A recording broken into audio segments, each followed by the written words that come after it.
प्यारे बच्चों, आज हम एल्डिहाइड और कीटोन की कुछ प्रॉपर्टीज को पढ़ेंगे। जैसा कि फिजिकल प्रॉपर्टीज से हम स्टार्ट करते हैं, क्योंकि फिजिकल प्रॉपर्टीज बहुत कुछ केमिकल प्रॉपर्टीज को भी आपको रिप्रेजेंट करती है। तो जैसा कि आप जान रहे हैं कि फिजिकल प्रॉपर्टी की अगर हम बात करें, तो जो लोअर मेंबर्स ऑफ एल्डिहाइड और कीटोन्स होते हैं, जो कि लगभग 1 से लेकर 10 कार्बन तक होते हैं, वो कलरलेस वोलेटाइल लिक्विड होते हैं। जबकि जो बाद की गैसेज होते हैं, ठीक है ना, वो क्या होती है, धीरे धीरे सॉलिडिफाई होने लगते हैं। तो लोअर एल्डिहाइड्स जो होते हैं वो अनप्लीजेंट ऑर्डर देते हैं, जबकि कीटोन्स वगैरह जो है प्लीजेंट स्मेल देते हैं। उसके बाद बॉइलिंग पॉइंट की अगर हम बात करें, तो बॉइलिंग पॉइंट को अगर हम कंपेयर करना चाहते हैं अल्कोहल के साथ, तो हमें समझ में आता है कि एल्डिहाइड और कीटोन जो है उसका बॉइलिंग पॉइंट कम होता है अल्कोहल के कंपैरिजन में, क्योंकि उसमें स्ट्रॉन्ग अल्कोहल में जो हाइड्रोजन बॉन्डिंग पाई जाती है, वो यहाँ उतनी इस तरह की हाइड्रोजन बॉन्डिंग नहीं पाई जाती, इसलिए क्या होता है, थोड़ा सा उसे कम होता है। उसके बाद से अगर हम इसको इस रूप सॉल्युबिलिटी की बात करें, तो हमें क्या समझ में आता है कि जो लोअर मेंबर्स ऑफ एल्डिहाइड और कीटोन्स हैं वो पानी में सॉल्युबल होते हैं। क्यों? क्योंकि उसमें हाइड्रोजन बॉन्डिंग के द्वारा जो है जुड़ जाते हैं, जैसा कि पोलर डिजॉल्व पोलर के लिए हम पढ़ते हैं। लेकिन जैसे जैसे हम उसकी हायर मेंबर्स ऑफ एल्डिहाइड और कीटोन की बात करते हैं, तो वैसे में क्या होता है कि हमारा जो कार्बन चेन बड़ा होने लगता है और उसके बाद धीरे धीरे सॉल्युबिलिटी उसकी डिक्रीज करने लगती है। उसी तरह से एरोमेटिक एल्डिहाइड और कीटोन्स की हम बात करें, तो क्या होते हैं, बहुत कम सॉल्युबल होते हैं एलोफैटिक की अपेक्षा, क्योंकि जो एरोमेटिक रिंग होती है वो नहीं सॉल्युबल होने देती, इसलिए जो है वो बेंजीन रिंग के कारण जो है वो क्या होते हैं, उसकी सॉल्युबिलिटी डिक्रीज करने लगती है। इसके बाद अगर हम रिएक्टिविटी की बात करें, क्योंकि हमारे यहाँ जो आपके सिलेबस में है वो कंपैरेटिव स्टडी है, इसलिए हम कंपैरेटिवली ही आपको समझाने का प्रयास करेंगे।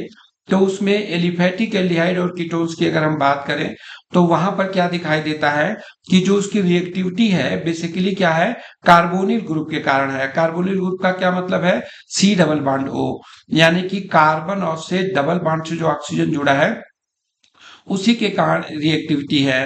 तो हमें समझ में आता है कि जो कार्बन है वो क्या है, उस पे पॉजिटिव चार्ज क्रिएट हो जाता है, किसके कारण, ऑक्सीजन के कारण। तो उससे जो जुड़ा हुआ ग्रुप है वो इंडक्टिव इफेक्ट देगा। इंडक्टिव इफेक्ट किसे कहते हैं, जैसे CH3 का है, वो प्लस आई और माइनस आई इफेक्ट दोनों ही प्रकार के ग्रुप इंडक्टिव इफेक्ट होते हैं। तो अगर माइनस आई इफेक्ट देता है, यानी जो ग्रुप जुड़ा है वो माइनस आई इफेक्ट देता है, तो क्या करेगा, कार्बन पे पॉजिटिव चार्ज को बढ़ाएगा। और अगर प्लस आई इफेक्ट देता है तो क्या करता है, कार्बन पे पॉजिटिव चार्ज को कम करेगा। इसका मतलब क्या है, कार्बन पे पॉजिटिव चार्ज जितना ज्यादा होगा, पोलराइजेशन उतना ज्यादा होगा, और उसके बाद से उसकी रिएक्टिविटी भी उतनी ज्यादा होगी। हम आपको यहाँ पे डायग्राम के माध्यम से देखिए, ये दोनों हाइड्रोजन है और हाइड्रोजन का कोई प्लस आई इफेक्ट नहीं है, इसलिए यहाँ पर सबसे ज्यादा क्या है, पॉजिटिव चार्ज है।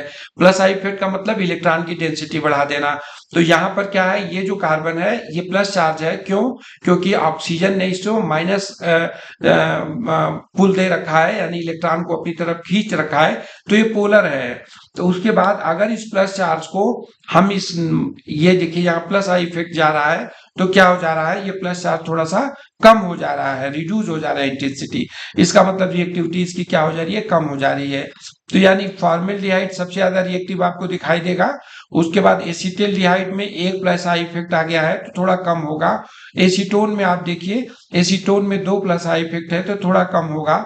उसके बाद से एथाइल मिथाइल कीटोन की बात करिए, तो इथाइल मिथाइल कीटोन में देखिए C2H5 है, तो ये ज्यादा आपको प्लस आई इफेक्ट देगा ये इसकी अपेक्षा। इसका मतलब क्या है, ये और कम रिएक्टिव हो गया। और डाइथाइल में देखिए दोनों C2H5 हो गया, इसका मतलब कि ये और भी कम हो गया। तो ये आपको क्या समझ में आ रहा है, यानी कि प्लस आई इफेक्ट जो है जब इसमें आता है तो रिएक्टिविटी इसकी कम होती है। अगर हम एल्डिहाइड और कीटोन को कंपैरेटिवली देखें, तो एल्डिहाइड आपको ज्यादा रिएक्टिव दिखाई देगा कीटोन की अपेक्षा। अब उसके बाद अगर हम इसके स्टेरिक इफेक्ट की बात करते हैं, स्टेरिक का मतलब होता है जो ग्रुप जुड़ा है वो कितना बड़ा है। तो ग्रुप जो गुड़ा है वो कितना बड़ा है, उस बड़े ग्रुप के कारण जो इफेक्ट होता है उसको हम क्या करते हैं, स्टेरिक इफेक्ट करते हैं। तो फॉर्मेल्डिहाइड में क्या होता है कि नो एल्किल ग्रुप आर, यहाँ कोई एल्किल ग्रुप नहीं जुड़ा है, इसलिए स्टेरिक हिंड्रेंस इसमें सबसे कम होता है। जबकि दूसरे जो एल्डिहाइड्स होते हैं उसमें क्या होता है, एल्किल ग्रुप जुड़ता जाता है। देखिए ये एल्किल ग्रुप जुड़ा है, तो यहाँ पे क्या होता है कि ज्यादा बड़ा एल्किल ग्रुप यहाँ पे जुड़ जाता है, तो स्टेरिक इफेक्ट इसका पड़ता है। तो इसलिए क्या होता है, the nucleophilic attack is relatively more easy, ठीक है ना। But in ketone there are two alkyl groups are attached to the carbonyl group and these causes hindrance. इसमें क्या हो गया, ये हिंड्रेंस क्रिएट कर दिया, क्योंकि जो न्यूक्लियोफाइल है उसको अटैक करने का मौका नहीं मिल रहा है to attacking group. This factor call steric hindrance, ये क्या कर रहा है, स्टेरिक हिंड्रेंस करते हैं। In other words the hindrance increases the reactivity decreases, यानी कि जो ये ग्रुप है यदि ये छोटा है तो इसके पास जो अटैक करने वाला जो ग्रुप आएगा उसको क्या होगा, रिपल्सन कम मिलेगा, हिंड्रेंस कम मिलेगा, अवरोध कम मिलेगा। लेकिन जैसे जैसे ये ग्रुप बड़ा हो जाएगा, जैसे यहाँ देखिए ये ग्रुप बड़ा हो गया, तो यानी जो अटैकिंग स्पीसीज है उसको क्या मिलेगा, उसको हिंड्रेंस होगा, उसको प्रॉब्लम होगी, वो नहीं फेस कर पाएगा। इसलिए क्या होगा, रिएक्टिविटी उसकी क्या हो जाएगी, कम हो जाएगी। तो स्टेरिक इफेक्ट किस प्रकार से आपको इफेक्ट करता है उसको आपने देखा। उसके बाद आपको पढ़ना है एरोमेटिक एल्डिहाइड और कीटेन्स के बारे में। तो एरोमेटिसिटी की जब हम बात करते हैं तो हमारी क्या समझ में आता है कि जो आपका ये प्लस चार्ज है जो कार्बन पे है वो क्या कर रहा है, मूव कर जा रहा है। देखिए यहाँ पे ये जो पॉजिटिव चार्ज, इस पे पार्शियल पॉजिटिव चार्ज होगा, तो ये क्या हो गया, ये पॉजिटिव चार्ज यहाँ शिफ्ट हो गया, यहाँ शिफ्ट हो गया, ठीक है। इसका मतलब क्या है, इन generally aromatic aldehydes and ketone are less reactive corresponding to aliphatic aldehydes और ketone। ऐसा क्यों हुआ, क्योंकि जो कार्बन का ये जो चार्ज था जो मैंने आपसे पहले भी बताया था, ये क्या हुआ, डीस्टेबलाइज हो गया। यानी कार्बोनिल के कारण जो रिएक्शन होने थे उस पे जो कार्बन पे जो सेंट्रलाइज पॉजिटिव चार्ज था वो क्या हो गया, वो डिस्ट्रीब्यूट हो गया इसमें। इसलिए क्यों, तो रेजोनेंस के कारण। तो क्या हुआ, इसके कारण इसकी रिएक्टिविटी क्या हो गई, कम हो गई। तो इसीलिए generally aromatic aldehyde and ketones are less reactive than the corresponding aldehyde and ketones aliphatic की अपेक्षा। तो क्या हुआ, it is due to the electron releasing resonance effect in benzene ring. ये देखिए बेंजीन रिंग क्या कर रहा है, इलेक्ट्रॉन देके और पॉजिटिव चार्ज अपने ऊपर ले रहा है, इसलिए। उसके बाद यहाँ देखिए due to electron withdrawing effect यानी minus I effect of benzene ring, the magnitude of positive charge on carbonyl group is decreases correspondingly it becomes a less substitute for nucleophile attack। यानी कि यहाँ पे जो है ये विड्रॉ कर लिया, इसलिए जो है जो न्यूक्लियोफिलिक अटैक है उसके लिए क्या लेस सब्स्टिट्यूटेबल हो गया, यानी रिएक्टिविटी उसकी कम हो गई। तो इस प्रकार से हमने देखा कि किस प्रकार से जो इसकी फिजिकल प्रॉपर्टीज है वो किस प्रकार से इसकी रिएक्टिविटी और बाकी चीजों को इफेक्ट कर रही हैं। अब हम आएंगे इसके केमिकल प्रॉपर्टीज पे। जब हम एल्डिहाइड की बात करते हैं या कीटोन की बात करते हैं तो बेसिकली उसमें जो फंक्शनल ग्रुप है वो क्या है, सी डबल बॉन्ड ओ है। सी डबल बॉन्ड ओ को जब हम देखते हैं तो क्या समझ में आता है, कार्बन पे पार्शली पॉजिटिव चार्ज और ऑक्सीजन पे पार्शली निगेटिव चार्ज दिखाई देता है। और इसमें क्या है, अब हमको क्या, ये पॉजिटिव चार्ज है यानी कि इस पे ये इलेक्ट्रोफिलिक नहीं न्यूक्लियोफिलिक अटैक देगा। न्यूक्लियोफिलिक का मतलब क्या है, nucleus loving species. Nucleus loving species का क्या मतलब है, it is seeking the positive centre. ये क्या करता है, पॉजिटिव सेंटर की खोज करता है। चूंकि कार्बन हमारा पॉजिटिव सेंटर है इसलिए यहाँ पे न्यूक्लियोफाइल अटैक करेगा। अब ये रिएक्शन कैसे होगा, न्यूक्लियोफिलिक एडिशन रिएक्शन देगा। न्यूक्लियोफिलिक एडिशन रिएक्शन में न्यूक्लियोफाइल इस पॉजिटिव सेंटर पे अटैक करेगा, यहाँ जुड़ जाएगा और जुड़ने के बाद क्या होगा, इसका जो निगेटिव चार्ज है डबल बॉन्ड है वो इसके ऊपर चला जाएगा और चले जाने के बाद कार्बन निगेटिव हो जाएगा। इसके बाद क्या है, ये देखिए आप, ये जो आपका हाइड्रोजन है इससे आके जुड़ेगा, फास्ट रिएक्शन देगा और इस प्रकार से आप न्यूक्लियोफिलिक एडिशन रिएक्शन दे देंगे। अब ये प्रश्न अलग है कि न्यूक्लियोफाइल हम क्या यूज करते हैं तो उस हिसाब से प्रोडक्ट क्या बनता है। अब आइए देखिए, in this region the carbon form the carbonyl group changed from sp2 to sp3 hybridized orbital। ये sp2 से क्या हो जाता है sp3, जब ये एडिशन रिएक्शन देगा तो हाइब्रिडाइजेशन इसका चेंज हो जाएगा। अब यहाँ देखिए आपको ये एल्डिहाइड और ये कीटोन है, ठीक है।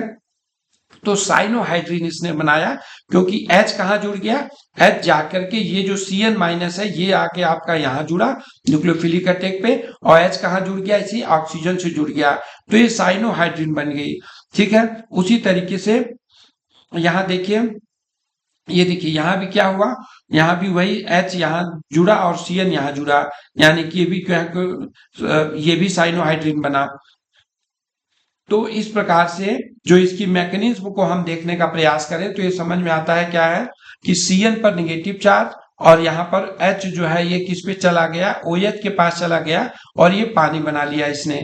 तो पानी बना लिया, उसके बाद क्या किया, न्यूक्लियोफिलिक अटैक होगा, न्यूक्लियोफिलिक अटैक हो गया यानी Cn माइनस इस पर अटैक करेगा, और अटैक करने के बाद ये जुड़ेगा, यहाँ पे सिंगल बॉन्ड होगा और ये क्या हो जाएगा, O बन जाएगा। यहाँ पे ये जो O बन जाएगा, इस O से, ये टाइपिंग मिस्टेक है, इस पे ओ ये सिंगल बॉन्ड से जुड़ेगा, 4 बॉन्ड ही बना सकता है, O बनेगा, और इस O से क्या जुड़ जाएगा, हाइड्रोजन जुड़ जाएगा, और तब इसका ये बन जाएगा साइनोहाइड्रिन, आपको यहाँ पे बन गया, ठीक है ना।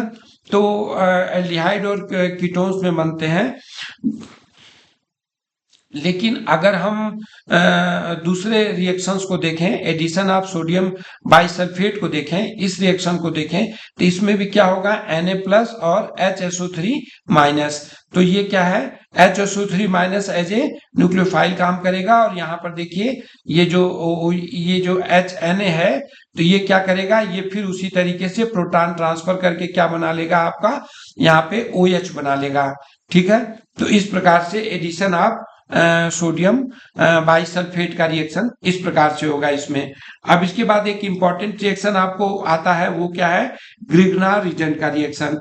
ग्रिग्नार रीजन मतलब क्या है, RMgX, यानी RMgX ये जो कंपाउंड है इसको हम ग्रिग्नार रीजन कहते हैं। ग्रिग्नार रीजन से कार्बोनिल के रिएक्शन के बाद डिफरेंट टाइप के कंपाउंड्स बनाए जाते हैं। तो सबसे पहले क्या है, एडक्ट बनाता है। एडक्ट का क्या मतलब है, कार्बन को पे अगर R को जोड़ना है, यानी कोई एल्किल ग्रुप जोड़ना है, तो ग्रिग्नार रीजन सबसे बेस्ट है। तो इसके लिए हम क्या करते हैं, ये देखिए RMgX है, इसमें क्या होगा, खासियत इसकी ये होगी कि इसमें RMgX जब जाएगा तो ये क्या होगा, ये जो ऑक्सीजन है, ठीक है ना, ऑक्सीजन से क्या जुड़ेगा, ऑक्सीजन से आपका ये OMg यानी कि ऑक्सीजन से MgX जुड़ेगा, MgX जुड़ेगा, ठीक है। यानी कि ये क्या करता है, न्यूक्लियोफाइल किसको बनाता है, R को बनाता है। चूंकि Mg क्या है, Mg आपको क्या है, ये पॉजिटिव चार्ज रहना चाहता है, ये मेटल है तो ये पॉजिटिव चार्ज पे रहना चाहता है, इसलिए क्या करता है, R- स्पीसीज को क्रिएट करता है। तो R- स्पीसीज क्या है, एज ए न्यूक्लियोफाइल जनरेट होती है। तो न्यूक्लियोफाइल हमेशा किससे जुड़ रहा है, कार्बन से जुड़ रहा है, और जो पॉजिटिव स्पीसीज पार्ट है उसका वो किससे जुड़ता है, ऑक्सीजन से जुड़ता है। तो इसका पॉजिटिव पार्ट क्या है, MgX+ और R-, तो R- इससे जुड़ गया, तो MgX+ किससे जुड़ गया, यहां जुड़ गया, तो ये एडक्ट बन गया। एडक्ट के बाद फिर इसकी हाइड्रोलाइसिस कराते हैं पानी की उपस्थिति में, तो क्या हो जाता है, MgX इसमें से रिलीज हो जाता है, और यहाँ पे OH आ जाता है, OH आ जाता है, और MgX OH बन जाता है, यानी ये H और OH में टूटेगा, H और OH में टूटेगा, और उसके बाद H+ कहाँ चला जाएगा, इस ऑक्सीजन के पास चला जाएगा, OH- कहाँ चला जाएगा, इसके पास चला जाएगा। तो ठीक है, तो इस प्रकार से ये टूट करके, और टूटने के बाद क्या बन गया, देखिए ये टूटा इससे जुड़ करके, और उसके बाद क्या हो गया, यहाँ पे ये OH ग्रुप आ गया यहाँ पे, ठीक है। तो इसके formaldehyde to form primary alcohol, यानी देखिए फॉर्मेल्डिहाइड अगर होता तो ये भी H होता, ये भी H होता, ये R होता, तो ये क्या हो जाता, प्राइमरी अल्कोहल बन जाता। यहाँ देखिए आपको दिखाया गया है HC डबल बॉन्ड O, ये डबल बॉन्ड O से क्या जुड़ेगा, इसमें यहाँ पे ये जुड़ जाएगा, एक तो R जुड़ेगा, तो देखिए यहाँ पे H और H उसी तरह है, इस कार्बन से एक R जुड़ गया, और दूसरा O से क्या जुड़ जाएगा, MgI, ये जुड़ गया। जब पानी देंगे तो क्या हो जाएगा, ये हर इसमें से निकल जाएगा, और ये RCH और OH बन जाएगा, और Mg के साथ क्या हो जाएगा, OH जुड़ जाएगा, और I पहले से जुड़ा है, तो ये प्राइमरी अल्कोहल बन जाएगा, किसके कारण से, फॉर्मेल्डिहाइड के। लेकिन अगर कोई बड़ा एल्डिहाइड हम लेते हैं, यानी कि अगर H की जगह हम R ले लेते हैं, एस्टेल्डिहाइड ले लेते हैं, या कोई दूसरा एल्डिहाइड लेते हैं, तो वैसी स्थिति में क्या होगा, यहाँ पर आर एक पहले से जुड़ा हुआ है, एक नया आर और आ जाएगा, तो इसका मतलब ये क्या बन जाएगा, सेकेंडरी अल्कोहल बनेगा, क्योंकि ये जो कार्बन है वो सेकेंडरी कार्बन है, इससे वो ये जो ग्रुप जुड़ेगा तो ये क्या होगा, आपका सेकेंडरी अल्कोहल बनेगा। और अगर हम कीटोन को लेते हैं, जैसे दोनों आर पहले से है, दो आर इस पर पहले से है और आर एम जी एक्स के द्वारा एक और आर दे दिया जाएगा, तो इसका मतलब क्या है, ये तीन आर हो गए और यहाँ पे ओ एच होगा, तो ये क्या बन जाएगा, टर्सरी अल्कोहल बन जाएगा। तो इसका मतलब क्या है कि अगर हम ग्रिग्नार रीजन से रिएक्शन कराते हैं और फिर पानी से इसकी हाइड्रोलिसिस कराते हैं, तो वैसी स्थिति में आर एम जी एक्स यानी आर एम जी आई अगर रिएक्ट करता है, तो आपका जो फॉर्मेल्डिहाइड है वो आपको प्राइमरी अल्कोहल देता है, जो आपका एसिटाल्डिहाइड और हायर एल्डिहाइड है, एल्डिहाइड होना जरूरी है, सभी एल्डिहाइड उसके बाद फॉर्मेल्डिहाइड के बाद जो भी एल्डिहाइड होंगे वो क्या करेंगे, सेकेंडरी अल्कोहल देंगे, और कोई भी कीटोन होगा तो वो क्या देगा, वो आपको टर्सरी अल्कोहल देगा। अब इसके बाद एडिशन ऑफ अल्कोहल, अगर हम अल्कोहल को इसमें जोड़ते हैं तो आप जानते हैं ये क्या होगा, ये माइनस और प्लस में जाएगा, तो इसका मतलब क्या हो गया, देखिए ये अल्कोहल है, तो इसमें क्या हो गया, H और OH दो तरह से R प्लस और H, तो ये इस पे जुड़ेगा आकर के, तो जुड़ेगा तो इसमें क्या हो गया, माइनस स्पीसीज क्या हो गई, OH माइनस, तो OH माइनस जो है हमेशा यानी न्यूक्लियोफाइल क्या बना, ये बना, तो न्यूक्लियोफाइल हमेशा किससे जुड़ेगा, कार्बन से जुड़ेगा, तो न्यूक्लियोफाइल यानी इससे कार्बन से जुड़ गया, और O जो पहले से था उससे प्लस वाला पार्ट जुड़ता है, तो ये प्लस वाला पार्ट जाके यहाँ जुड़ गया, तो ये क्या बोलेंगे इसको, हेमी एसिटल बोलेंगे, ठीक है, यानी कि इसमें जो है हेमी एसिटल में एक OH और OR ये दोनों जुड़े हुए हैं, ये बनेंगे। उसके बाद से इसको हम क्या करेंगे, अल्कोहल में ड्राई उससे करेंगे, तो वो क्या हो जाएगा, एक ये आपका एसिटल बन जाएगा, ठीक है ना, एसिटल बन जाएगा, यानी कि ये भी इसमें से रिमूव हो जाएगा और यहाँ भी क्या हो जाएगा, आर डैश आ जाएगा, ये जो आर डैश है वो आ जाएगा, ठीक है, तो इस प्रकार से एसिटल बन जाता है, फिर वो ट्राई HCl और अल्कोहल के साथ। तो इस प्रकार से ये आपका रिएक्शन होता है एडिशन ऑफ अल्कोहल, पहले हेमी एसिटल बनता है, फिर उसके बाद से एसिटल बन जाता है। और